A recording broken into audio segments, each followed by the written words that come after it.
You know what, as we're waiting for people, why don't we just do a quick round of introductions by way of thank yous and acknowledgements. I'll start, and then everyone else can jump in.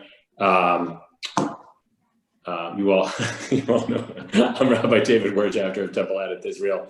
I want to thank Miriam Stillman for all three of these sessions, for being generous with her time. To my longtime friend and colleague, Rabbi Rachel Sabbath of OZS, and a star really in Jewish thinking and learning and organizational circles. Thank you for helping with this and for bringing OZS along as a partner. To Paula Mertens at JFS, Jewish Family Service of Jewish Federation of the Bluegrass. Thank you for all of your input, guidance, and organizational help. And with that, why don't we go through quickly, because we do have people who work with teens who are in the mental health field, and it's a great opportunity for people to connect with one another. Also, a number of you are in Jewish leadership circles or are past presidents of a local Jewish organizations. So without further ado, I think I'm going to start on my screen, since I've mentioned two of you already, with Laura Shackman, and then Ricky, and then Jane. Laura. Oh, you're on mute, Laura.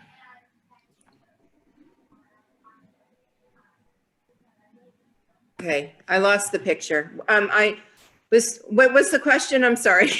Just a quick introduction. Oh, I'm Laura Shackman, and we live in Lexington, and I have a 9th grader and a junior in college. And are they both home, Laura, or only the 9th grader? They're both home, and my college girl was out, had an apartment for a little while, and then she moved back after a couple months with the pandemic and everything. So she's home, all of her classes are on Zoom, and then next semester she may have 3 in person. So it's just kind of up in the air. It was tough in the beginning for her, for all of us, but for her. And she's at UK. So she's doing pretty good now, but a lot of adjustments. Excellent. Ricky. I'm Ricky Rosenberg. I'm happy to join, even though I no longer have teenagers. There are 3 adult children who are living in the DC area. We do have 2 little bitty grandchildren. So I really needed that one, but I missed it. I might be in touch just to get a little thoughts on that afterwards, if you don't mind. I am a retired elementary school teacher. So my focus has been little guys, but certainly I am thinking about our teenagers locally and our college students and what they must be going through right now. I think that one thing that JFB can do is think about who our what our constituents look like and what each group is going through, and see how we can better meet their needs. So I am very interested in learning more about our teens and in our 20-somethings, and actually have had conversations recently with Rabbi Werchafter about trying to get the teens together from both congregations. So that's a goal of mine. So great, nice to have you. Join. Yeah, we're with you, Ricky. Jane Shropshire.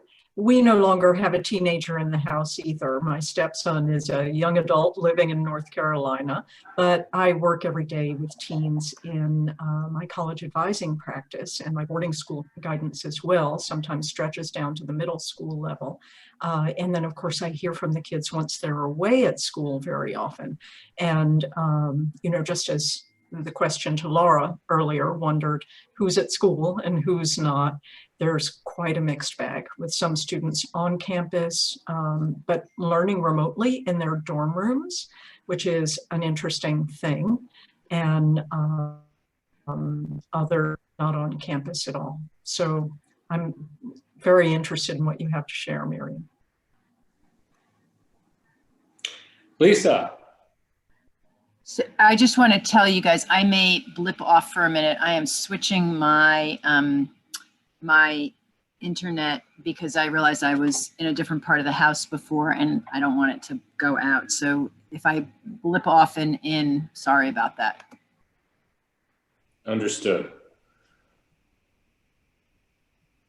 Lisa, Yes. can you introduce yourself to the group, please? Okay. I'm just curious about what you all are going to say, but my kids are actually older than high school. They're in college. So, but anyway, I was just interested to know what advice you would give, but it wouldn't really apply to me, I suppose. So, anyway, I'm a member of Ojave Zion Synagogue, and I've been here since 1995 in Lexington, and I've been active in the Jewish community. So I've got one son at UK and one in Boston who graduated from college recently. And Nice to have Lisa is you. also a past president of Hadassah and very active in social justice and social action things. Colby, Yes, hello. hello. Hi. I'm covered in paint, so I'm going to remain non-videoed right now. Well, your daughter was terrific in class today, by the way. Oh, well, good. I'm glad to hear that. That's always nice feedback, right? So I'm Colby. I have a freshman and a senior in high school. I'm a mental health professional. I'm a psychologist, but I do not work with adolescents. I work with adults. So I'm mostly going to just listen. I hope you'll chime in if the spirit moves you. Absolutely. I will. If a spirit moves me, I feel like I have something to add to Miriam's fantastic knowledge. I promise to chime in, but I thought the last one I attended was really helpful, actually, Miriam. So I appreciate your sharing your expertise. And who is here under the name of Centered Holistic Health? I think that's probably Lauren, right? Yeah. Hi, Lauren. Hi, Lauren. Can you introduce yourself? Hi, guys. I would love to. I'm Lauren. I don't know if you can see me. I'm sitting out at the park.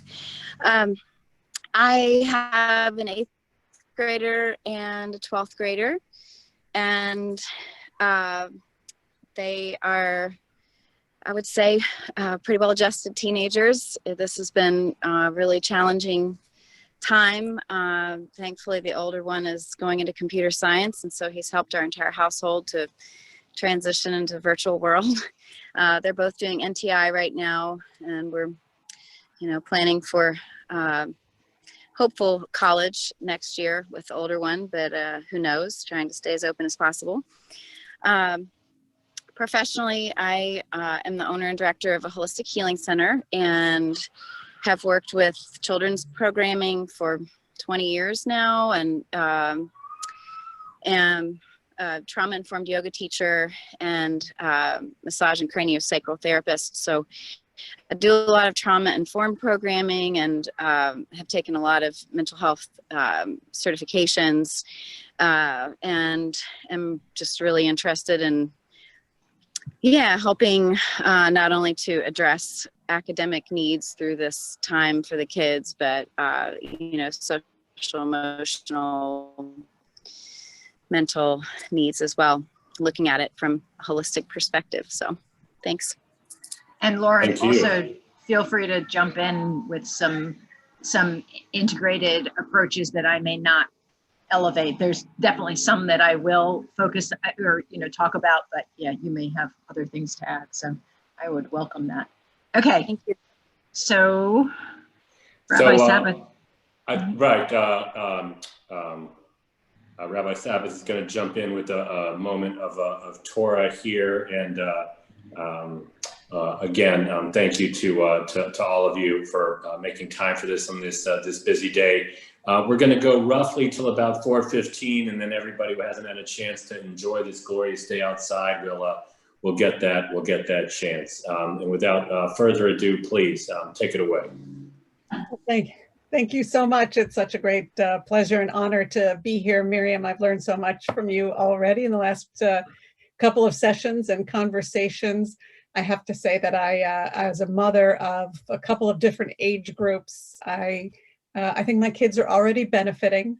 But I'm also, in the case of this session, I'm the mother of a 16 and a half year old, going on 26, but she's 16 and a half. And it's been a great honor to be the visiting rabbi for OZS this year.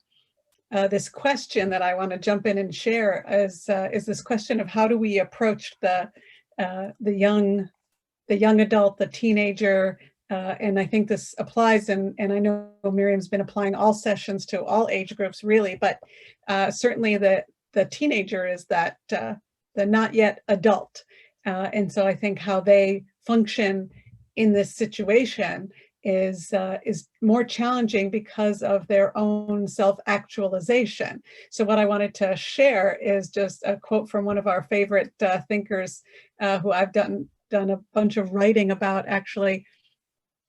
And it's and I shared a link to it. You can just open the link in the chat.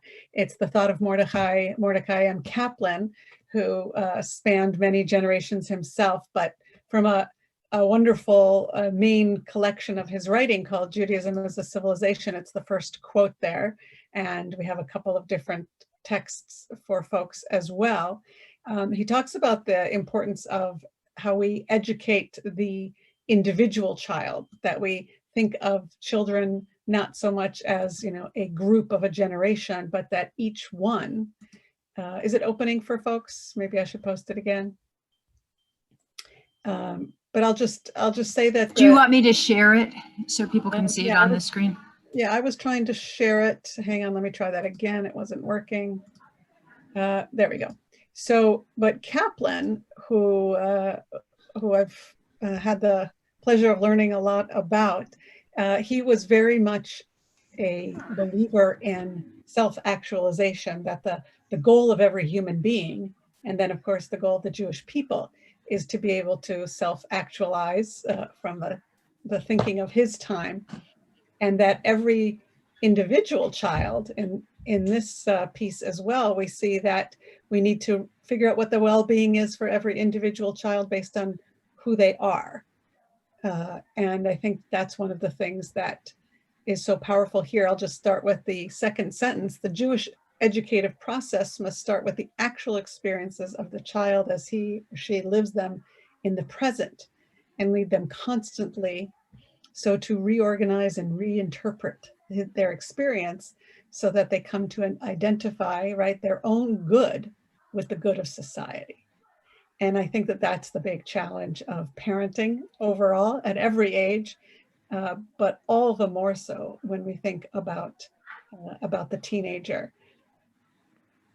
This next sentence is really important, and I want to thank David, who's has kids in this age group and older, and of course many of us are so close to this in lots of different ways, but that giving a child in this context of the pandemic increasing control over their own experience, I found to be, and many of my friends and colleagues with kids in this age group, and I'm sure many of you find that to be really challenging, right? As if it wasn't hard enough to figure out, when our kids should, have a cell phone, be able to stay out later, learn to drive, whatever the challenges are for this period, figure out what they want to do with a gap year or college. The pandemic has added here a whole additional, very thick, complicated, constantly changing layer of responsibility in that process. So thanks to our Jewish wisdom, and I brought you some older sources to consider as well, but the time with Miriam is so precious that I want to turn it back to you now, Miriam, with those thoughts from our teachers in mind.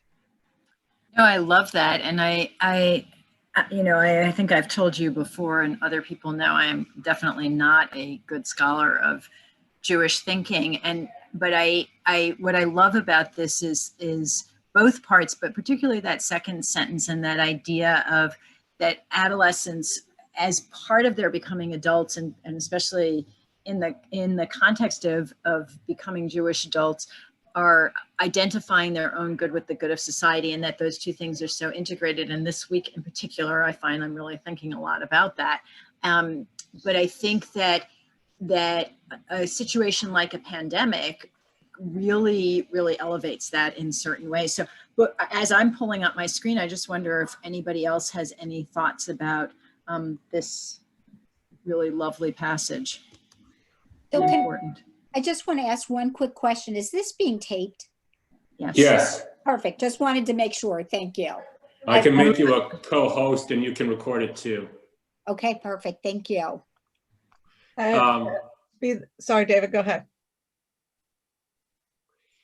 So I have two questions for both Miriam and for Rabbi Sabbath. I think Rabbi Sabbath already highlighted the fascinating use of increasing control. And remember that Kaplan is not writing this in the 60s. It's earlier than that. He's ahead of his time in terms of his vision of parenting, more democratic, small d, less autocratic. But I would also say that the key word to emphasize, especially during a pandemic, is the word present. And this is what I found to be the hardest thing with kids in general and teens in particular, because teens just don't have adult perspective or experience by which to put those feelings and needs into a context. So I guess my question's in control. How do we put this present into any kind of a context? It's already hard to help teens put their present into a context. They're the only person that's ever broken up. They're the only person that's ever been rejected. They're the only person that's ever been embarrassed this way. It's never happened before. It's never happened to anybody like them. But how on earth do we help them to see this present in a broader context of life, while still acknowledging how hard it is? Well, I think that and we'll talk a little bit about this, but I think that that's exactly what we do, is that we talk about, so I see the experiences of adolescence as, in my mind, I see them as kind of, what's the best way to put this? Almost like practice runs and training for more ups and downs of life, right? So that, yes, the first time that something happens to you, because it's novel, it is overwhelming sometimes, it evokes tremendous emotion, your thoughts are confused or very strong. And then the next time it happens, because you have some memory of how you coped with it and what you did, it's a little bit easier. And the next time it's a little bit easier. Although there are some things that as they load can also become exacerbated. But let's talk about kind of normal ups and downs of life. And so that, of course, for adolescents, that first breakup is always the hardest. And the next one can sometimes be difficult as well, but they learn to manage this. So the idea that we're all together experiencing something novel in this time, I think that the job that we do as parents is to guide by saying, we don't know exactly what's going to happen, and we actually don't really know how much control we can give you. But this is what we do know. We know that somehow as humans, we can do this. We don't know exactly how, but we know that we can. And it is that reassurance that I think becomes the important piece of parenting adolescents who have just enough cognitive frontal lobe executive functioning capacity to understand the enormous impact of what's happening in a larger way than just what it means for them. And there are moments where, of course, it's only about what it means for them. But they do wrestle between these two perspectives. So I don't know if that really answered your question. No, very much. Thank you. Okay. So let me share my screen. So I do have the dreaded PowerPoints, because if I don't have a PowerPoint, I just start talking all over the place. And so you guys you'll be grateful to know that I have it. That's all I can say. Okay, so we're going to talk for a few minutes about how kids are doing, how you're doing, and then talk about what we can do to be supportive. And then in that context, talk about special concerns for adolescents. And, we see these images of the idea of balance all the time. And I like this one because I think it reminds us that this idea of perfect balance is a misnomer, right? There's always going to be one thing that's weighing bigger. And I think that one of the challenges of parenting, so for those of you who don't know, I also am parenting an adolescent. So I have a 17-year-old senior in high school. And I have found it interesting, and she's an only child. So we were sitting with some friends on a neighborhood patio last night, and there was a couple there who didn't know us, and asked her if she was an only child, and she said yes. And this man, it was quite forward, but it was quite funny. I kind of appreciated, said, well, how do you feel about that? And I thought, well, too late to do anything about it now. But anyway, and she said, well, during pandemic, it hasn't been the best. And I thought, that's honest, it's true. And I think it's been hard because it's just been the two of us. And there's not been a lot of relief in that sense.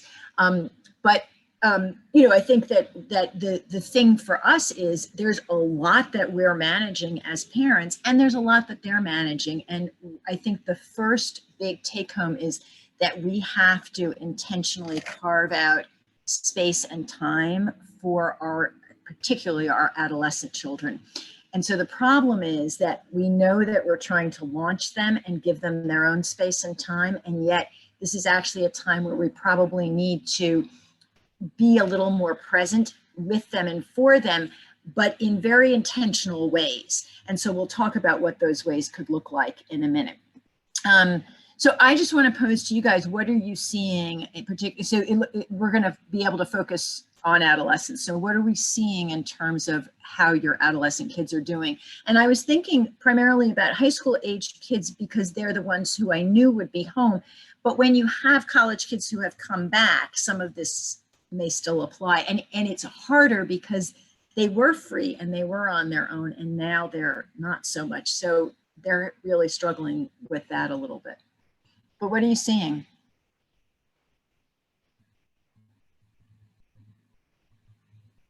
So what we're seeing is that with both girls actually, but with my 9th grader, Denise, is that social media has just totally taken over. So we're home and then they see their friends, in the beginning traveling, or they're with large groups, and they felt very isolated and alone, like they're the only ones not doing this and not doing that. It's gotten better, but they still see their friends out, and we're really trying to be careful. We do go out, but we go to the market, we wear our masks, we're very careful. And Denise sees that her friends are getting together, and there's anger there too, that they shouldn't be doing this, but if they're doing it, why can't I? But now she's like, well, yeah, we all need to be careful. We all need to really, I don't think I can, we were co-schooling with a friend who was isolating, and she has been out. So now Denise's like, I'm not comfortable. I just want to have school home by myself. And I think as time has gone over, she's seen, and both girls have seen that, this is important. You're important. So you need to take care of yourself. And with taking care of yourself, you're taking care of your family. So, but it's been ebbs and flows, ups and downs. So lots of ups and downs, probably. I think that's probably what a lot of people are seeing. I love that story that you just shared, because I think it encapsulates so much of what's been happening during this time in one thing. And what we see there is that all of the normal pieces of adolescence become amplified, right? So that issue of, am I fitting in? Am I part of the group? Got amplified. Are my parents the overly strict ones? And the parent-child kinds of, at what point can you trust me, et cetera. And then that sense of, adolescents, we know, have a certain sense of invulnerability, which is, part of that frontal lobe and executive functioning not being fully formed. And we now know that probably isn't fully formed until closer to mid-20s. We used to think early 20s, late teens. Now the neuroscience is telling us that our brains are developing, particularly in that frontal lobe area and executive functioning area, until our mid-20s very actively. And so this idea that young adults are fully formed is actually, you know, no wonder they make some mistakes in their early 20s in that way. But that idea of, you know, recognizing what they're responsible for and what they have to think about in terms of consequences. And then also just that piece about understanding that what happens to them impacts other people, and getting to that more adult way of seeing what does it mean to be part of community in that sense. And so that's all right there. And those are the normal elements of adolescence. And this pandemic has just made them bigger and bigger. What are other people seeing? Miriam, I'll weigh in with what I'm seeing among the kids with whom I work. And that is that I see their sense of autonomy being curtailed, because they were at a point in their high school years where they're starting to take on responsibilities, develop expertise and excellence and interests. And all of that has been brought back in. And here they are tethered to home. And so I'm starting to wonder what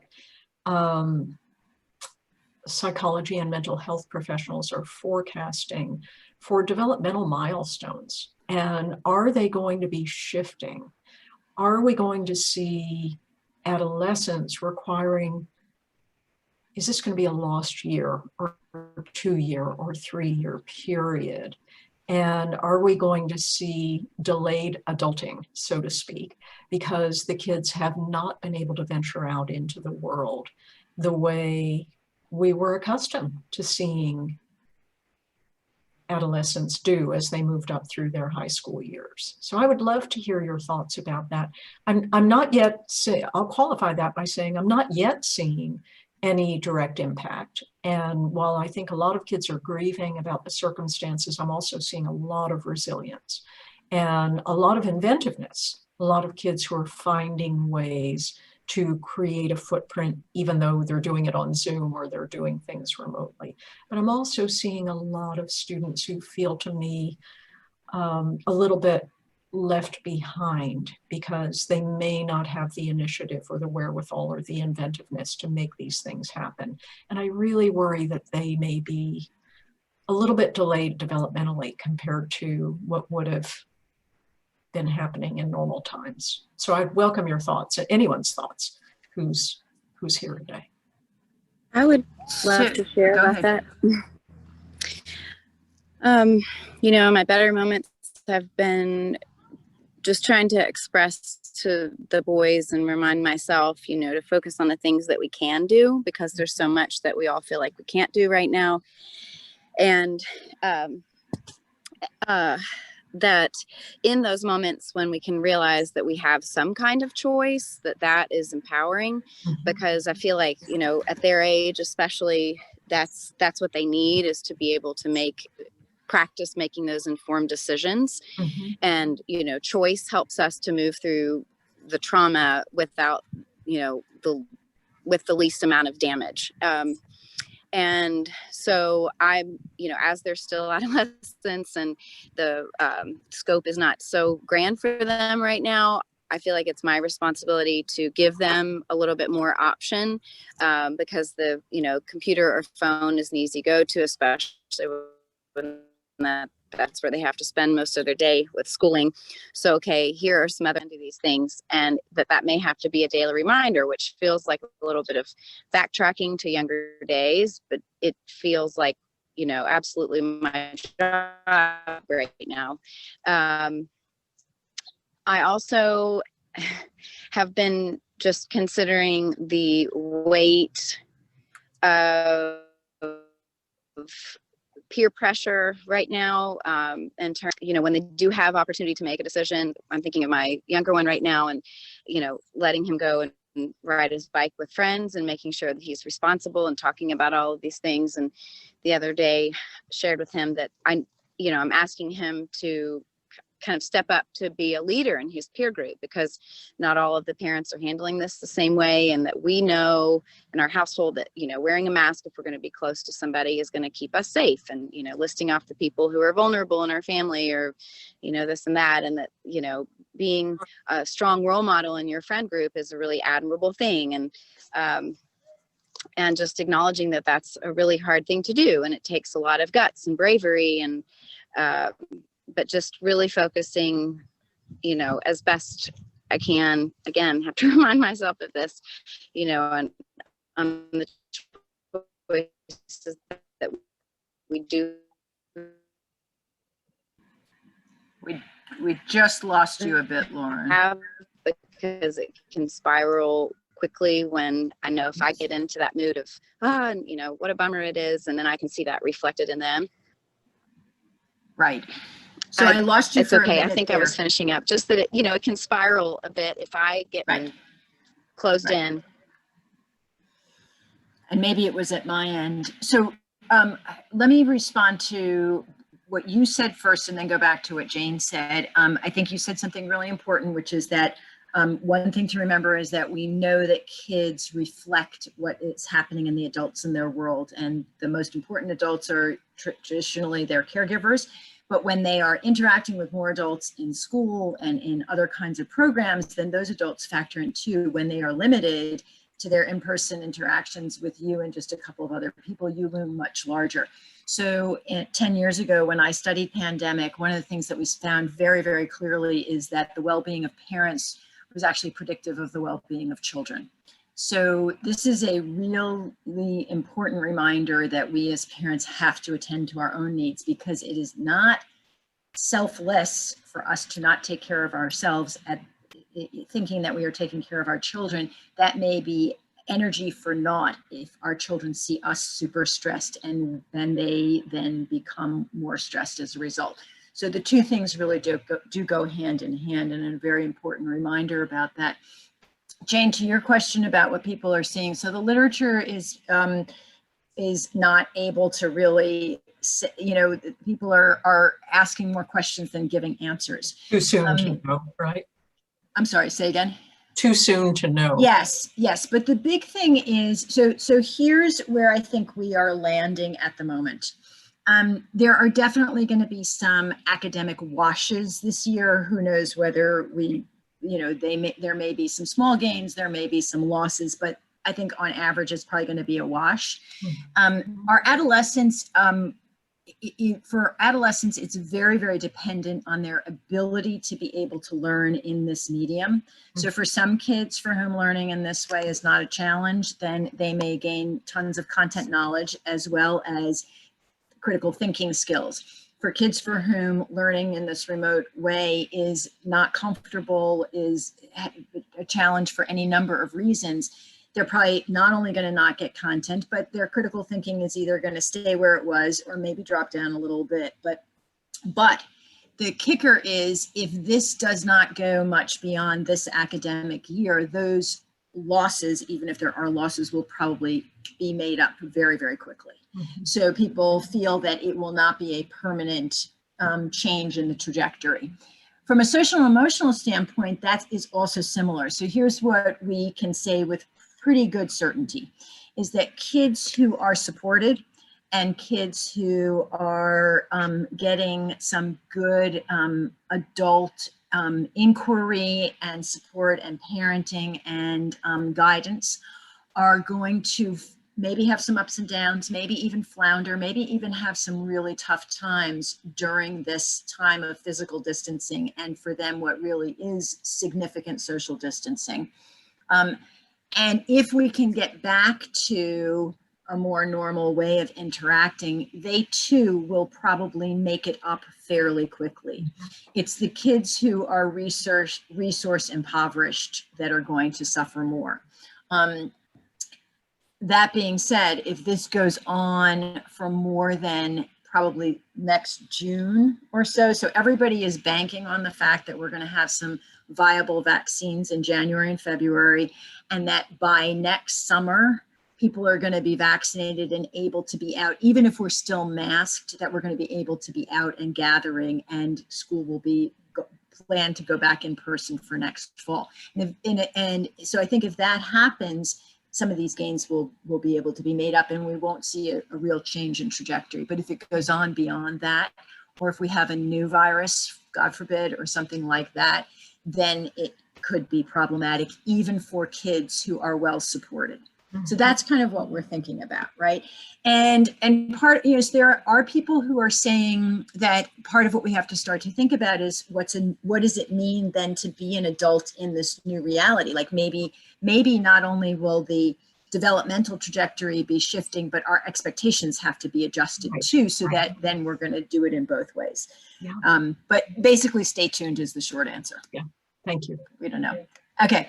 So you see a lot of quote unquote symptoms, indicators of stress that kids may experience. I think lonely is one of the really big ones for adolescents, whether they are literally lonely or not. That remember that how we feel is perception, and perception is reality in this situation.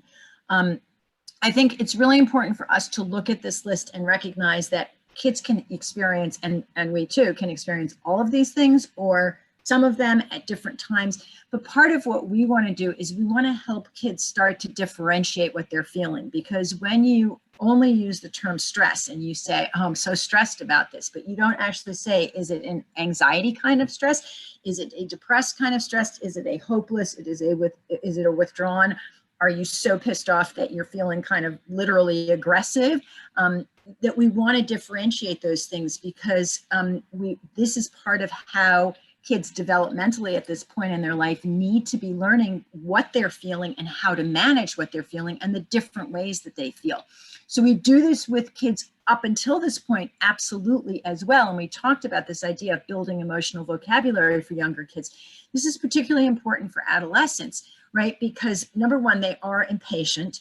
But this is actually the job of getting them ready to launch and work in the world, right? So that they understand the distinctions between what anxiety feels like to them and what anger feels like to them. And they know how to manage each one. And this is part of being an adult. As I said, you may be feeling some of the same kinds of things, right? So it is fair to say at this point that our kids and us are feeling very much the same kinds of things, but it may be that they manifest somewhat differently. And in all likelihood, as much as we may be feeling lonely, that is not the first thing that comes to our mind. It is probably for our kids the first thing that comes to their mind. And that's developmentally appropriate, because separating and peers is the biggest thing in their life right now.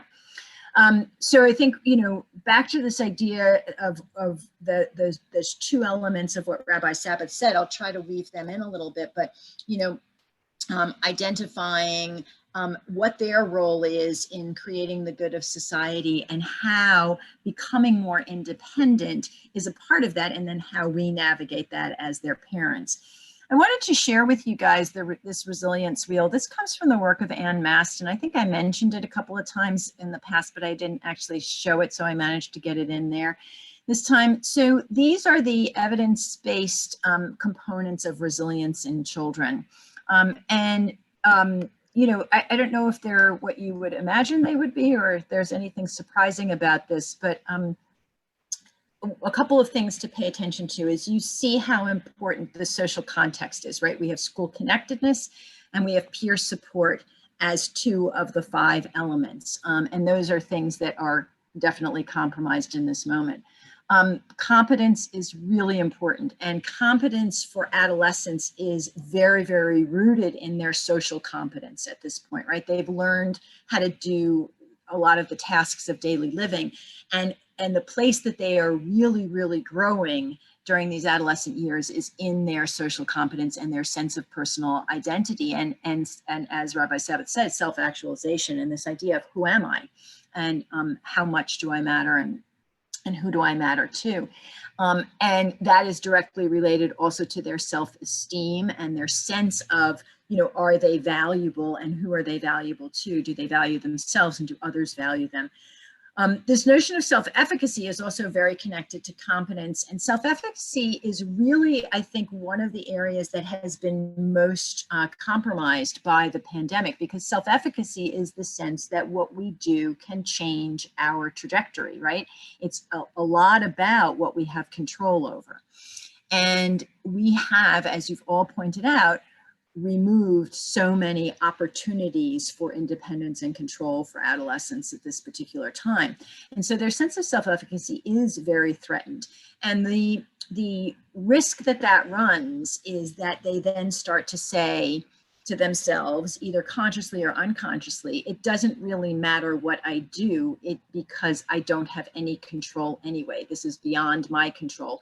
And so part of our task as parents, and David, I think this goes back to what you said earlier, is to find that balance between acknowledging that this is beyond all of our control without rendering us powerless, so that we are always saying this is bigger than our control at its biggest levels, and yet we know what we can do ourselves. These are the places that we do have some control.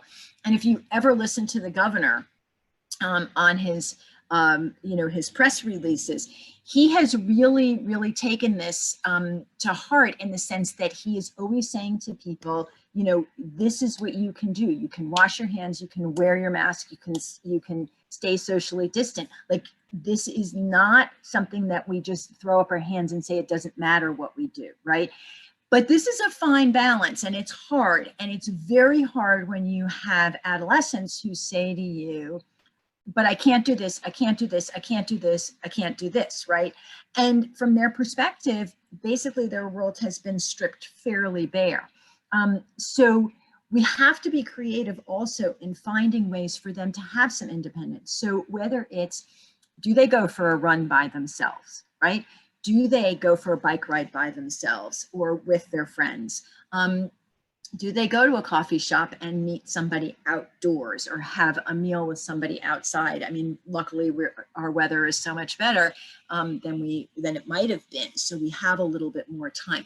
How do we start to build that trust? And this is really not that different from what we would be doing in non-pandemic times. It's just around slightly different things. And the consequences are, they're not more immediate, because there were always big consequences, right? I have somebody who just became a driver, and I've actually kind of been grateful for pandemic, because she goes places, but it's probably a lot less than it would have been without pandemic. But, just navigating that, that sense about what you do does matter to other people. So what we talked about in the beginning, I think, really plays a part in this. But the self-efficacy piece, I think, is a huge piece. And so what we know is that all 7 of these elements are important. And I don't want to overlook the idea of spiritual belief. This is not necessarily organized religion, but it is a sense of faith in something larger than each of us individually, or maybe even collectively. And so, ironically, this may be one of those moments where Judaism may be beneficial to beef up our attention to our Judaism in this way and at this time. So just want to, if anybody has any thoughts or questions or comments about this, just something to keep in mind as you're thinking about how to support your children, all of them, but especially adolescents. Oops, sorry. Okay. This is Colby. I just wanted to add a few thoughts because we hear so much about adolescence and anxiety now, right? That it's skyrocketing, and your point of helping them identify the right word, I think is can't be overstated. And also something that I'm noticing, or that I'm noticing / wondering about, is the fact that through the pandemic, we do have to keep so much more socially isolated, and the context that we're enabling our children to go connect with others are often less physical, obviously, right. Even if in person. I noticed, I forgot where we went, but we went somewhere recently. And one of my daughters talked about how overwhelming it was to be with people, and we were not with very many people at all. And I thought, wow, your tolerance for the stimulation of being around people has decreased so much. What is it going to be like for you to go back to school? It's going to be really overwhelming. And I thought, Yes. as a community of students going back to school with 4,000, like, this is going to be a big deal, as much as she wants to go back to school. But how much is that happening? So that's things that I'm thinking about. Anecdotally, you're right on the money that there are some kids, and for all of us too, that it is odd. So here's the piece. If we, I don't know how you feel, Colby, but I always think that we all kind of have a default way that we go when we're under a certain amount of stress or dysregulation. So some of us tend more towards the anxiety side of the spectrum. Some of us tend more towards the withdrawn, depressed side of the spectrum. So for kids who tend more towards the anxiety side, and you probably know the temperament of your kids, so think about this. For kids who tend more towards the anxiety side, this is probably going to be a bigger deal. And what I would say, if that's your child, try to get out and like take them with you to the supermarket. When you go to pick up food, take them with you and have them go to the restaurant and pick up the food, like get them interacting with people other than you. Because for those kids, it is going to be probably a longer lasting adjustment that is going to be a little bit more difficult, a little bit slower. And for the kids who tend more towards the depression, it may not be the being around people is overwhelming to them. It may be that they don't want to interact. So actually, in both cases, we probably want to be getting them out when we can and getting them to do things. And, if they are driving on their own, have them do some of the errands and do some of that stuff so that they're able to be there. But yeah, I think that that's a very real thing. And we don't exactly know. And again, some of it is probably going to depend on the timing of this, right? The longer it goes on and the less contact they have, then those things are going to be a little bit more exaggerated. But knowing that and knowing your kid, I think, is an important piece of knowing how to parent your child during this pandemic. So we want to be adjusting for that. Absolutely. Well, and the challenge is, so this is actually, I'm talking about Cerise. I know anybody who knows my children thinks I'm talking about Jesselyn, but I'm not. So Cerise, who has been excited to go to high school and excited to meet people and get involved in the theater and get involved in all this stuff. So she was the one who said, "Woo, that was overwhelming." Right. We had an opportunity recently to go with a small portion of the choir in person to practice singing, and she didn't want to do it. And my perception was that was anxiety. And she said, "Well, no, I don't feel safe because of COVID." Right. And that's a little bit challenging to refute. Yes. Right. And here's the piece we actually can't tease out is her concern about COVID within normal bounds, or is it indication of an elevated anxiety in general that is focusing on that right now? We don't know the answer to that, right? No. It's a legitimate concern. And so part of that is having these, is talking it through more and also watching. And so I think that what we do is when it comes up once, we handle it in that moment and we raise these questions in our brain. It's when we see it repeatedly that then we can start to understand, oh, is this more about anxiety that's getting generalized, or is it actually legitimate concern around COVID, right? Yeah. So part of it is being attuned and really paying attention over time. And this is a perfect segue into kind of the big three things that for all kids we want to be doing is the 3 R's: reassurance, routine, and regulation. And if you think about it, part of what your response to that anxiety piece would be to give a lot of reassurance and see, does that mitigate her response or not, right? To build into the routine some regular contacts. Again, does that help or not help? And then to also help her to say, oh, you know what? I get that it felt weird. I get that it was a little bit, different from what we've been doing. So what should we do when we're in that situation? Instead of saying, oh, that means that it's not comfortable, so we won't do it, is to go on the assumption of, okay, so we're going to be in those situations that we haven't been in very much lately, and it might feel uncomfortable. And when you go back to school, that might be overwhelming.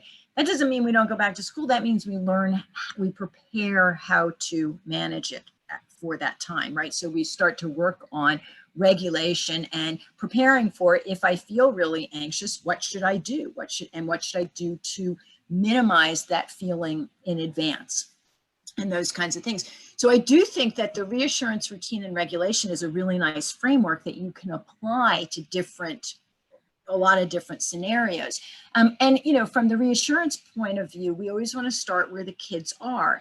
And one of the things you may notice about kids in general, including our adolescents, is that they seem to have taken a couple of steps back, because that's what we do when we're distressed, right? We all do that. I don't know if you all do this, and, you know, but you know, if you're with siblings, or I still have a parent alive, and she can turn this 59-year-old body into a 16-year-old sometimes, right? And that's just what happens. So we all under stress can revert to and default to some earlier ways of coping, and our kids may be doing that too. So you may have to talk about things in a way that seems a little bit younger than your kid, or less mature than your kid normally. And I would not be super distressed about that. I would say that would be normal, and to expect that, and to just take that in stride. And you also may, for example, have to help them manage routines a little bit more, right? Especially like these kids who have been in college and they manage their routines. They were doing, you know, things fine on their own, and now they're home and they're in your house, and you're looking at them and you're thinking, oh my gosh, were they this disheveled and disorganized when they were on their own? And the answer probably is no. And there's a whole bunch of reasons why it may be exaggerated because they're home, but it also may be, it doesn't mean that we just say to them, well, you have to do better at this. We say to them, hey, how can I help, right? We're all here together. How can I help you manage this? You know, do we need to set a different kind of alarm clock? If you're not up by a certain time, do you want me to come knock on the door, right? Or get you up, you know, or do you want me to remind you about getting to bed at a reasonable hour? Because it just may be what they need in this moment, right? And that's what we have to do. So I do want to just point out that there are some basic things that we know are important for everybody, and they are super, super important for adolescents.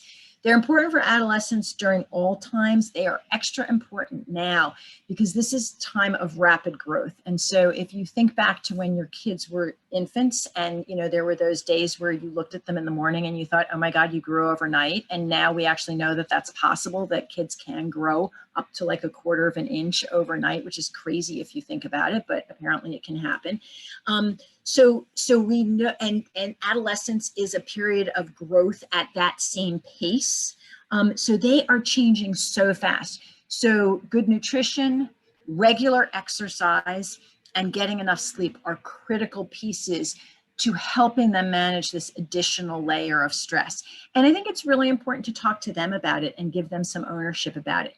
Now, one of the pieces that we have to adjust to as parents is to say that it may be that sleeping enough is not the hours of sleep we would choose, but that may be part of sharing the responsibility. Like if they're getting 9 hours of sleep, but it's from 2 a.m. to, or they're getting 7 hours of sleep from 2 a.m. to 9 a.m., and that's working for them, we may have to shut up and you know, if they're not keeping us up between 11 and 2 a.m., live with that, right? So that's hard for us because we're used to parenting them in ways that is much more controlling.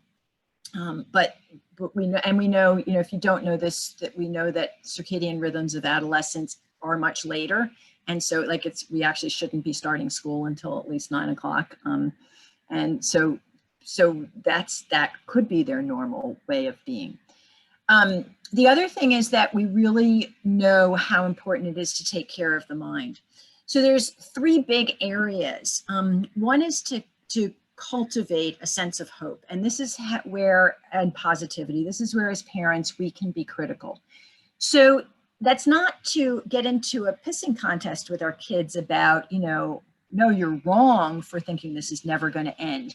But it's to offer alternatives, right? So our kids say, oh my gosh, I feel like this is never going to end. Or, you know, I feel like the world is never going to be supportive to my generation, or I feel like this has wrecked my generation, you know, for kids who are graduating from college, and like, how do you get a job in this climate, right?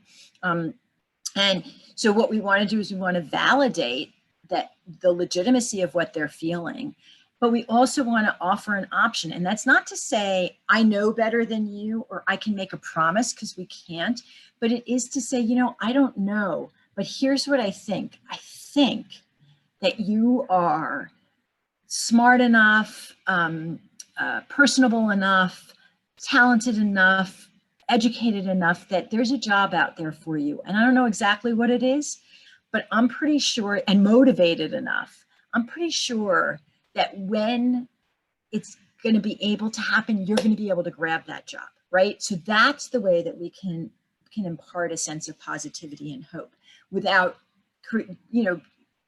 giving them a false hope or making a promise that nobody could keep in that way.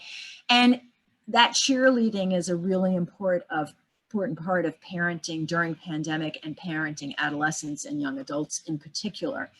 I want to skip over and go to the gratitude. Oops, I guess I did do it in order. So let's talk a little bit about mindfulness and gratitude. So I don't want to spend a lot of time talking about mindfulness, but I will refer all of you to Lauren for this. To say that we know there is science, there is hardcore science to show us that mindfulness works. It works for kids, it works for adults. This is good for all of us. There are a lot of ways that we can teach our kids, and we should be teaching our kids to be mindful, to be centered, to be grounded, because that is the starting point for self-regulation, right? And we know that doing those things can manage us, that can down-regulate us when we're very escalated or activated, when we're feeling very emotional. These strategies are very, very helpful in the moment. We also know that they are great preventive strategies from feeling that out of control surge of emotions, or they're promotive in the sense that in general, we know that people who practice mindfulness in general just are more regulated, and their ups and downs are smoother and not as extreme. So all of these different ways of practicing mindfulness and body, mind, body, brain regulation are very helpful. The easiest one being to learn to breathe well, but also using our muscles, identifying with our, focusing on our senses. This is covering up what I have written here. Learning to be present with ourselves during quiet activities, as well as during our everyday activities, right? Mindful walking, mindful eating, those kinds of things. And being able to respond to some guided imagery and relaxation. And what we know about mindfulness is that you can't just do it in the moment and have it be effective. This is a skill like other skills that has to be learned and practiced. But this is something that we can encourage our kids to do. There are a gazillion apps out there. There are plenty of athletes, celebrities, actors who are promoting all of this. There are a bazillion Instagram influencers who are talking about the benefits of mindfulness and meditation and other things. So whoever they kind of look up to may be a way of doing this, but we want to encourage them to do things regularly so that they learn these techniques and skills and they're ready to use them when they need it. And then that's where this idea of anticipating the places that are going to make them dysregulated or anxious or upset or distressed in some way works, so that we think we practice this, we get them to feel like, oh, this is helpful to me, this helps me to feel better. And then we talk about, so when might you need to do these things? What are times when in preparation for something you might want to use these skills, or when you're there in the moment, you might need to call upon these skills, and things like going back to school or being in social settings, etc. So this is beneficial in regular life. It has been shown to be extremely beneficial during this time. And the good news is this is one of those things that actually hasn't been compromised by pandemic conditions, right? We can continue to do this virtually. We can continue to do this online because this is a very, very self-oriented kind of activity. Like everything else with adolescents, you may have to do a bit of paradoxical parenting, in that if you are too into it, they may say no thank you. So you may have to minimize your enthusiasm and say, I don't know, this woman said that this might be helpful. I don't know, try it. I don't know, I'm not really a believer, but you know, or whatever. Or, you know, so you know your kids, you know what you have to do for that in that way. I would also just say that the literature tells us that when teachers introduce mindfulness in classrooms and start to use it regularly, not only do their students benefit, but they benefit. So if you can work this into your life, maybe do it with your child some of the time, or at least let your child see that you're doing it if that's something that normalizes it for them. If they respond well to that, that could be a benefit to you as well. And we're not talking about like 20-minute or 45-minute meditation sessions, right? We're talking about in the beginning, building in 3 to 5 minutes, you know, 4 times a week, 4 to 5 times a week. So Lauren, I want to pause for a minute and see what wisdom you want to add.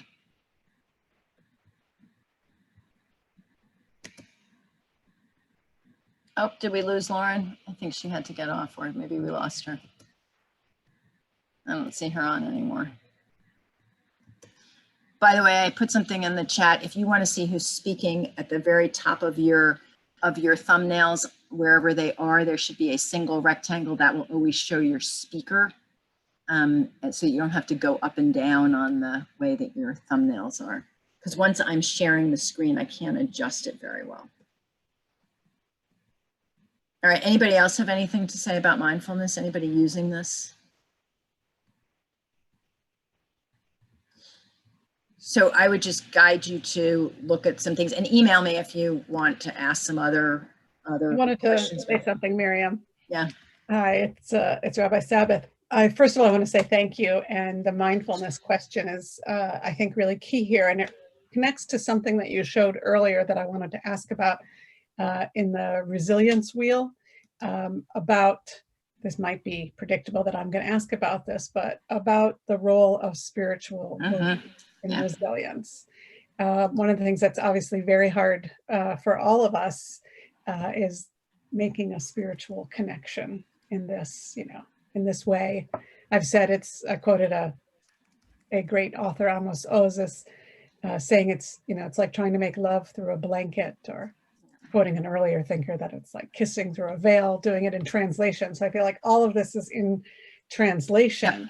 So I'm wondering if you've seen actually any of the following things. One is an actual increase in young people accessing mindfulness opportunities and apps. The other is something our pediatrician raised when she said, I was actually, you know, there with a younger kid getting a flu shot, but she said, you know, I asked her what she was seeing, and she said, anxiety, anxiety, anxiety, weight gain, weight gain, weight gain, or weight loss, right? So that's just everywhere in everything. And so I'm wondering how we as a religious community, just to get to the bottom of my question, we as a religious community can be perhaps more helpful than we are.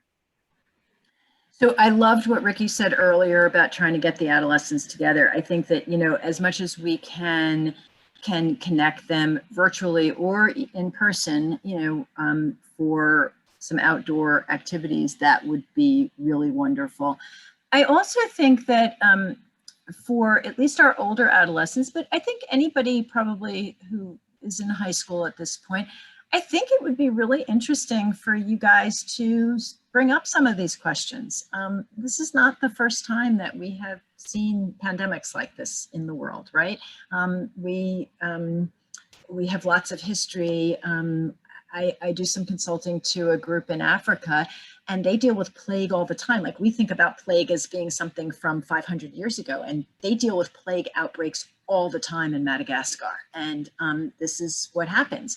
And so to think about, what is the meaning of this? What are, like, if meaning making is what helps us to be resilient also, and meaning making is part of what adolescents are doing during this phase of their life, I would really encourage you to have some interesting conversations around this, because I think that talking and elevating these issues, we know, helps all of us, but particularly helps kids to understand what they're feeling and thinking, right? One of the things that happens is that there's all this stuff whirring around in their heads and their hearts and their souls. And very often they were just like, oh my gosh, that's overwhelming. Okay, I'm going to go do something else, right? And that's a really healthy, adaptive response for a lot of things. But it also means that we miss opportunities to understand it more. And when your coping to go do something else is limited because there isn't so much of a menu of other things to do, then why not seize this opportunity to do a little bit more discussion? And we know that mastery is about creating stories, right? There's a reason that we are still interpreting the Torah. I mean, you know, I came to mental health as somebody who had studied narrative. I was a literature and social history major. And so it finding words and creating stories is what helps us to understand the world and to understand ourselves. So I think that for me, as a, you know, as my child puts it, an agnostic Jew, that's what I think could help build resilience in that way, is helping them to find some words and to ask the questions. And here's the thing that we have to, and I think Judaism is pretty good about giving us permission to do this and modeling this, is just because we're the adult in the room doesn't mean we have all the answers, and that's okay. Like, that's part of our challenge with parenting. It is okay to say, you know what, I do not know, right? I do not know when this is going to be over. I do not know when this is going to be ending. I do not know what we're supposed to learn from this. This is what I'm learning from it so far, you know? What about you? And to really have those conversations. And that's one of those moments of treating them like adults and really promoting that moral development, which gets me to, all right, I'm going to move on because I want to get to a couple of other things. Gratitude is really important. It's something that we don't do enough of. We think we do, but we actually don't. I am not a gratitude journal person. Like, that's just not good for me. But I have found that trying to be more intentional about thinking about what I am grateful for. And also, like, I actually start a lot of meetings at work with doing a gratitude exercise that people do, and people can choose to participate out loud or not, but making that a part of how you're interacting with your kids, whether it's formally, maybe part of your Shabbat ritual about, you know, acknowledging what has gone on during the week and what you're grateful for, as well as what hasn't gone on. Lots of people love to do the rosebud thorn activity. A rose is, everybody kind of shares their roses, the things that have been beautiful and gone well, their buds, the things that they're looking forward to developing into something beautiful and wonderful, and the thorns, the things that have been problematic. And some families do that daily, some families do that weekly. Some families just do it when they see a kid needs to process through and find that balance. But it does help us to be able to hold all of these things that are happening, right? These kids are continuing to grow and develop and explore the world in this limited way and understand themselves. And we want to acknowledge that. So we want to hold both the celebrations as well as the challenges in that way. Routine, I think, is pretty self-explanatory. This idea of staying connected to others, I did want to just kind of build on that in a minute when we talk about social media. So just wanted to point out that the challenge, we have talked about a lot of this. So adolescence is this time when we're focusing on identity. Who am I? Do I fit in? As we said, relationships. Our abstract thinking is developing, our moral development. That's the one place that we hadn't specifically mentioned. So this is a time of tremendous moral development, right? This is when kids really start to understand their place in this larger context of society and what that means and what their responsibilities are. And then we've obviously talked about independence and autonomy. And I love this. This is actually from the Iowa Department of Public Health. You know, when you go online, you can find all kinds of things. I thought this was a really nice way of articulating those developmental tasks. And so when you see the slides, you can take a little bit of a deeper dive and look at this a little bit. But just articulates all of the things that we've been talking about. So I just wanted to say something about social media. So the one thing that all of the experts have agreed on is that we probably have to relax our digital device time parameters, right? So number one is that school time doesn't really count as device time, right? That's something separate. But in general, if this is the way that they're connecting, if connection is so important and this is the way that they're connecting, then probably they're going to be on their devices more than we would like. However, we want to pay attention to the quality of that time. So there's a difference between them being actively engaged and interacting with other people using that medium and being passively just soaking in TikTok videos or YouTube or whatever it is that they're doing. And interestingly enough, even gaming is actually a more engaged involvement than watching videos. So you got to find the balance and try to shake it up. So, and that's a conversation to have with them and a conversation to say to them, here's why it matters, right? Like when you're just passive, your brain is not actually working. You're not having to do anything, and you're not developing those pathways that are so important for your development right now. That would be like plopping a 1-year-old in front of the TV all day. And we all know why that's not a good thing. We want to be interacting with them around things. So just an additional challenge that we as parents, and my feeling about parenting adolescents, because I come from a long tradition of adults who treated children as equals, is that you make these decisions with your kids, right? You don't have to decide this for them. You talk to them and you say, okay, this is a different world. Here's the deal. You have to go outside at least one time a day, right? Barring a thunderstorm, you have to go outside at least one time a day. Other than that, I know you're going to be on your devices more, but we want to think about ... The other thing to think about social media is, are they looking at a lot of stuff that's related to the pandemic that could be raising their anxiety, right?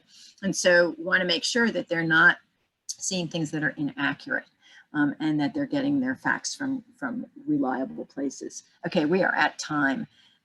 So this idea of self-regulation, I just did want to share this with you.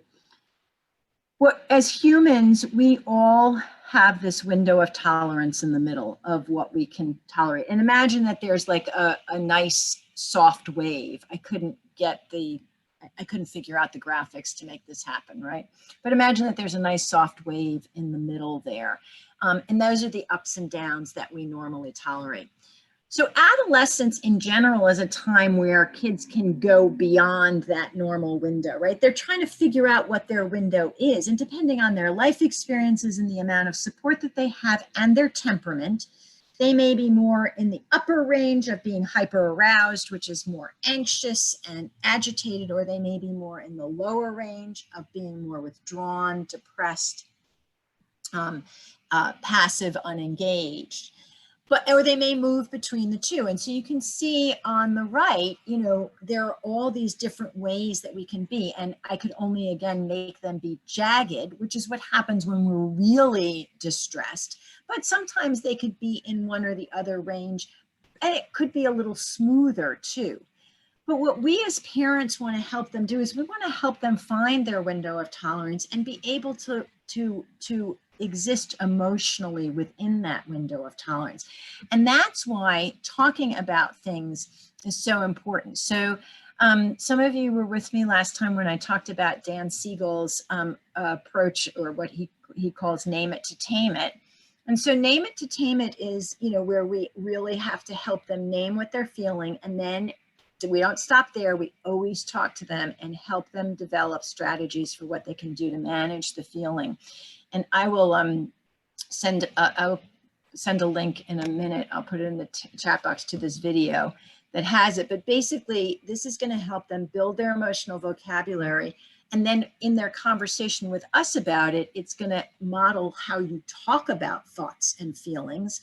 And then it's going to model the idea that we accept that everybody has a range of thoughts and feelings, and that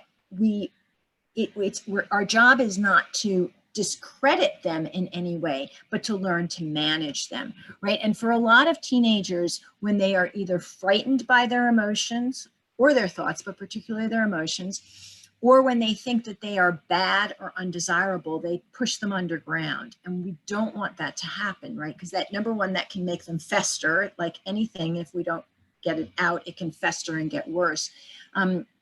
But then it also can make them feel worse to them in some really significant ways. So we want to create a context in which it's okay for them to acknowledge, A, that they don't feel in control or good all the time, and B, to start to identify what exactly it is that they're not feeling good about, or what they're feeling. And what you'll notice in Name It, Tame It is we talk about what they're feeling and we talk about what they can do to manage it. We don't necessarily in this exercise talk about what caused it, right? Because first, before we can get to causality, we actually want to help them calm down and feel better. So we save what caused it until later. We really need to help adolescents have the skills to be able to manage those big feelings. And this is not very different from when you were parenting them when they were 2, 3, 4, right? So they would get really big emotions and you would calm the emotions down. And then when they were calm, you would say, so what caused that? Or why do you think you're feeling this way? Or why do you think so-and-so hit you because you grabbed their toy or you hit them first or whatever it was? Then we did the processing. Same thing with our adolescents in that way, even though we don't always think about it that way. The other thing that I would say is that for our adolescents, this is a really good time for them to develop good habits. And so I can't stress enough this idea of exercise. The other thing that I would say is we're getting into winter.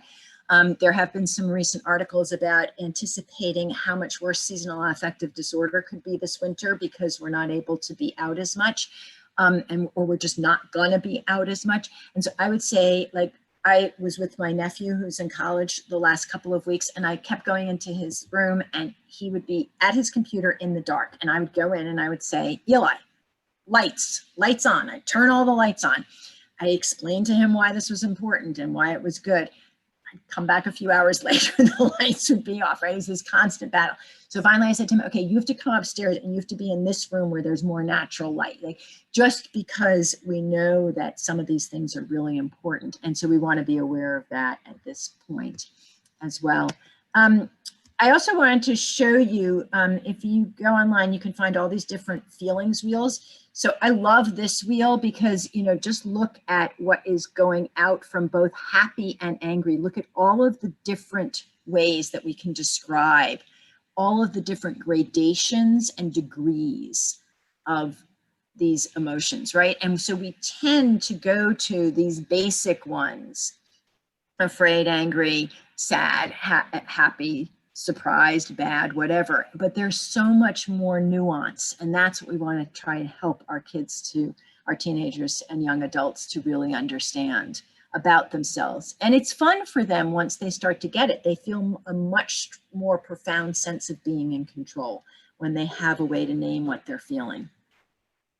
The other thing that I wanted to say is go back to what I said in the very beginning, which is this idea of taking some time to intentionally talk to our adolescents. But this is not, we have to be thoughtful about how we do it. So we have to find the right time and place, right? If they are already escalated, that is not the time we want to have this big conversation about how we've noticed that they are blah, blah, blah, or we're concerned about them, right? We want to manage that moment. And then we want to talk to them at a time when they're relatively calm and we're relatively calm. Just as in non-pandemic times, very often it is easier to talk to teenagers when they're not looking at you and you're not looking at them. So taking a walk together, being in the car together are great times for these kinds of conversations. And very often it may need to be just one parent and your child. Two parents feels imbalanced to them, right? So one-on-one may be better. The other thing is that when you start to talk to them, really stick to the facts. If you are concerned about something, be very clear. I am concerned because this is what I'm seeing. Don't automatically go to because this is what I think is going on with you. Because what are they going to do? They're going to say, you don't know what's going on inside of me. Don't tell me what I'm feeling. You don't know, right? You're not a kid. And so we want to be really clear about the fact that we are talking from our perspective. This is what we see. and we're concerned, and can they help us understand what's going on, because we want to help them, and we can't help them unless we really know what's going on, right? We talked about the idea of validating that this is really tough, that we don't want to minimize their concerns. Like, we don't want to be saying to them, look, you know, this isn't important, you know, you could have lost somebody in your family to COVID, or something like that. That's not helpful in the moment, because whatever's happening in the moment is what matters. And we can never compare degrees of grief, right? Whatever our losses are, whatever our griefs are, they are what matters at that moment. The other thing is that this is a great opportunity to share times in your life where you faced something that was an obstacle or a challenge, and what did you learn from that? How did you get over that? But the other thing is to expect some pushback, right? You may not be able to have the conversation right when you want to have it. You may start the conversation and your team may say, I am not doing this now, right? And you may have to say, okay, but I want you to know I need to talk to you about this at some point, right? And to give them some control over when, because they need to know that you're concerned. But they also need to have some control over how much they share, when they share it, and how it goes in that way. I did want to just remind you of when you may want to think about professional help. So if you have repeat ongoing physical complaints that have no apparent medical cause, that should be a red flag that this may be stress related, and hopefully your physician or healthcare provider would pick up on that as well. If you see declines in performance, that could be academic performance, that could be work performance if they are working, it could be social competence, right? Despite giving them some supports, talking about it, trying some things, you still see an ongoing decline, then that may mean that you need some more tools that are beyond just the everyday regular tools. If their emotional distress cannot be soothed, right? If all of your tricks, all of the things that you know to do as a parent, all of the things that you know traditionally work with them are not working, their emotional distress is persistent and consistent over time, then you may need to seek some professional help. If you see substance use, especially if that is something new, or if it is exacerbated and getting worse, then you want to get some professional help. Persistent withdrawal or avoidance. And remember, I said avoidance is a healthy coping skill, right? So we're talking about when it's becoming really problematic, or if it's different from the way it was in the past. Same thing with this idea of self-criticism or self-deprecation. Part of being a teenager is thinking that you're not as good as everybody else. But when it becomes the defining characteristic, and it's the first thing, and it's the reason for everything that is not going well, then that tells us that this is deeper, and there may be some benefit to getting some cognitive behavioral therapy at that point. And of course, if there's any suicidal expression of any kind, that could be in writing, it could be in drawing, it could be in giving things away, it could be in even joking in some way, it could be in self-harming behavior, which very often isn't necessarily indicative of suicide, but can become confused with things that could be problematic and could really be harmful. So just some reminders around that. And then we talked about this idea of taking care of yourself. So the same kinds of things that we want to do, support for our kids, we want to do for ourselves in that way. This idea of virtual learning, there's a lot of tips out there, but creating a designated space and time is really important. Also making sure that they are not like rolling out of bed and going straight to school, but having that space and time between waking up and starting school can be really helpful. Breaking things into small tasks. Adolescents sometimes really like techniques around time management. So things like time blocking, or the Pomodoro technique, which is a 25-minute block of time to be focused on a task, and then you take a break and you do a certain number of them, and then you get a longer break. All of those kinds of things could be fun for them.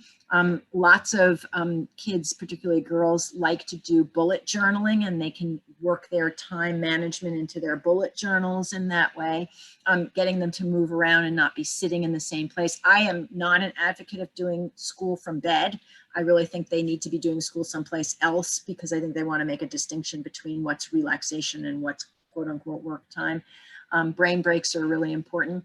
The other thing that we are seeing in the literature, which is kind of interesting, is to minimize multitasking on Zoom. It is really easy when you're on Zoom to start doing other things, right? I have multiple screens. I constantly have to fight the urge to check my email or on my phone while I'm on a Zoom call, especially if I'm just listening to the call, if it's a webinar type of thing, which is what school is for a lot of them.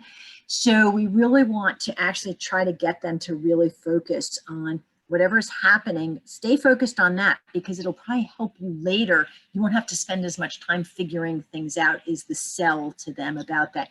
But we're actually seeing that because learning and attending to things on the virtual platform takes more brain space and brain power, we actually can only be doing that. I actually had to get needlepoint out to keep my hands busy, and I have found that doing something relatively mindless with my hands has helped me to be able to stay focused. And so if you have a kid who is fidgety, get some things for their hands to keep them busy when they're not having to type or take notes, or do something so they can stay focused. And of course, eating regularly and getting enough sleep. And these things are also true for us.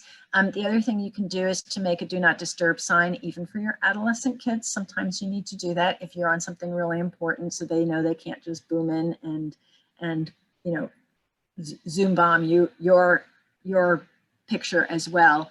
And so all of those things around time management, sleep, not multitasking apply to us as well. Okay. Find your community. Community is really important, even if it's a virtual community. And I am done. A little overtime. Oh, way overtime. Sorry. 2 minutes over our official time, but over our projected time. I'm so sorry. This is not a basketball game. It's not an airport. We're not trying to catch a flight. Every minute was worth it. Toda rabah, thank you. Are there any questions for Miriam? So I want to say, Miriam, I love this. This is really helpful. Obviously, I don't have any adolescents at home, but I'm working through some of this with my adult children in their 30s now. So I learned a lot. I feel great. I do want to take a minute to share something that I have discovered. It's a mindfulness or a gratitude journal. It is absolutely the most stunning thing I've ever seen. I order them from a woman in North Carolina.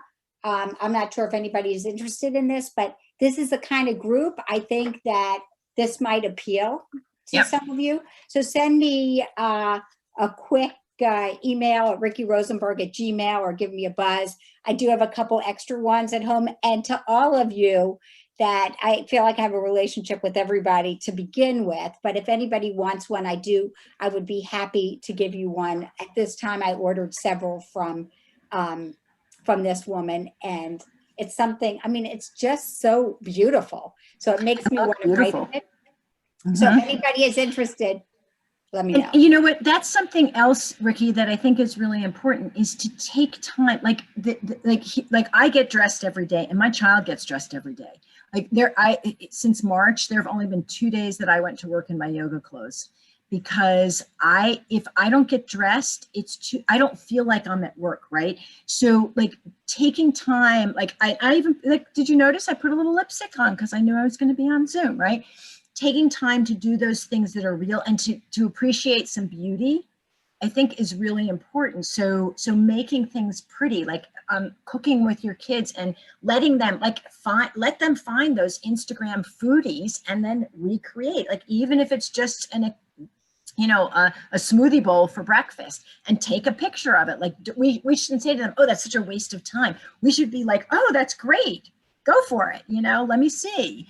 Because we don't want them to lose their sense of beauty in the world in that way. So I think that's really, I didn't even think of that, but thank you for bringing that up. So let me know, really, I'm happy to share. Rachel, Rabbi Sabbath, sorry. I do believe in the therapy lamps. Actually, my daughter has one, and it has made a world of difference in the last few years for her. She, really just the winter weather just really was getting her down, and she uses it right. And now that she's at school, she has it on all the time when she's at school.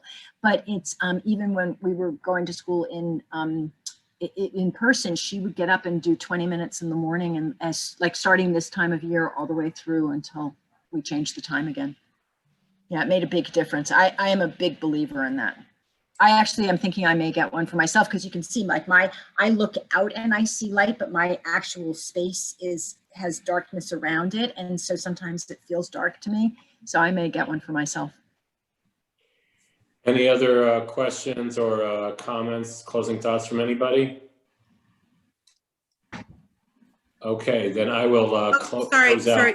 Yes, I do have Oh, Colby, yes, Colby, thanks, yes, for saying it. You have to have the 10,000 lux, yeah. 10,000 lux. I need to have a UV filter. And Yep. you start out with 15 minutes, and you always want to do them in the morning. Right. Can you put that in the chat, please, Colby? She did. I Oh, put she the did, 10,000 okay. lux. I didn't put I'm technologically challenged here. It's all I can do to get all everyone right. to go. I want to do it first Help you thing. out, Rabbi. Just My because if you do it computer. too late, if you do it too late, you keep you up at night. And adolescents are already wanting to stay up. Right. So I just Yeah, wanted to add found that out. I wanted to say, Miriam, this was awesome. Thank you so much. Oh, thank you. Thank you. This was It really was really great. helpful. Can Ricky, you also share the PowerPoint with us? Yes, yeah. So let me see if I can just get it into the chat right now. Ricky, Okay, my and then- computer froze. Can you post or whatever what you said, what you were saying for the kid, the adolescents, and you held up that book? My computer froze. You're talking about the gratitude journal? Oh, okay. But were you talking about getting the teens together? Oh, we don't, yeah, we'd like to. Okay. And actually, why don't you call me later, and we'll maybe with Rabbi Sabbath and Rabbi Workshafter, we can have a Zoom and come up with a plan. Sometimes we just need some help to get the ball rolling, but I'm happy to do that. Quick question. I recorded this, but how do I then re-access it? I haven't done that yet. It should be in a Zoom folder if you haven't set another folder to, you can look at recordings, Huh. and they'll be listed with a long thing with the date, but I recorded it also and I can send it to you. That would be great. Thank you. Okay, so here, I'm gonna put the, I'm gonna try and just put a PDF of the PowerPoint right into the chat right now so you guys can get it. Let's see if this will work. And Paula, I got this weird like kickback on when I had sent you some stuff before, so I'm gonna try from a different email. Let's see if this is gonna go. And maybe Paula can, or one of us can share it with everyone too. Yeah, it doesn't seem to want to go into the, hang on for 1 second. The same way that the email about this program was sent out instead, would that work better? Yeah, if I can, I need to get it to Paul. Okay, the PowerPoint I think just went in. No, it's not loading. You know why? I know why it's not loading. It's not loading because it has a video in it. I have to take the video out. So Paula, I'm going to send it to you from a different email so it doesn't kick back. And I think your email is kicking my email back. It's not letting it come in. I have a don't ask. I have a small email provider, and at one time, apparently the IP address was like in an area of IP addresses that were porn, and so lots of people's filters would filter. Don't ask. But I like to support my local Eastern Kentucky company, right? So I kept my email from there. Don't ask. Okay. All right, anybody else? I just want to say gratitude to Miriam and to you, Rabbi Chapter. Offer the following prayer by way of closing. Source of wisdom, help us to move beyond helplessness, to cultivate a sense of what we can still do, to appreciate the extent of control we still have, to utilize the gifts that we still have access to appreciate the opportunities hidden in these challenging times. Help us to give our young people patience, perseverance, and persistence. May this be our blessing, and let us say together, amen. Amen. Man. Amen. Thank you, everyone. Day by day, Bye-bye. day by day, you know. Day by day. Okay. How do we, I had the recording going. What's the option to record the chat? I haven't. So when the recording goes into